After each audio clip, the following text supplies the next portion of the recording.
My name is Angelia Price. I am a retired United Methodist minister. As a minister, I have folks in the hospital quite often.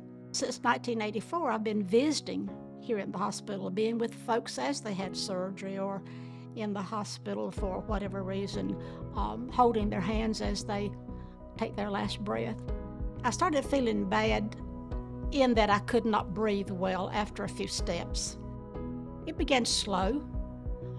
I would be doing my volunteer work, escorting folks up to the pre-op, and I would give out a breath walking that distance. And it just continued to get worse. I started seeing a cardiologist a number of years ago, maybe 20 years ago, because heart disease runs in my family.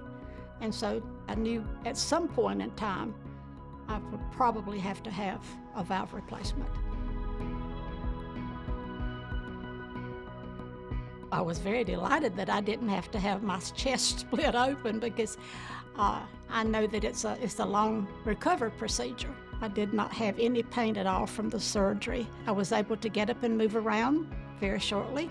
I was able to walk distances, did not have a long hospital stay, did not have a long recovery time. I was told by my cardiologist that I could go to Cleveland or somewhere else to have the surgery, or I could have it here. My thought is Spartanburg Regional is absolutely wonderful. I had no hesitation whatsoever. We have fabulous doctors, fabulous nurses, a wonderful facility. If a person qualifies for this particular procedure, do it right away because it makes things so much better. It's nice to be able to breathe. You're going to be feeling absolutely wonderful once it's over and be able to go and do the things you enjoy doing.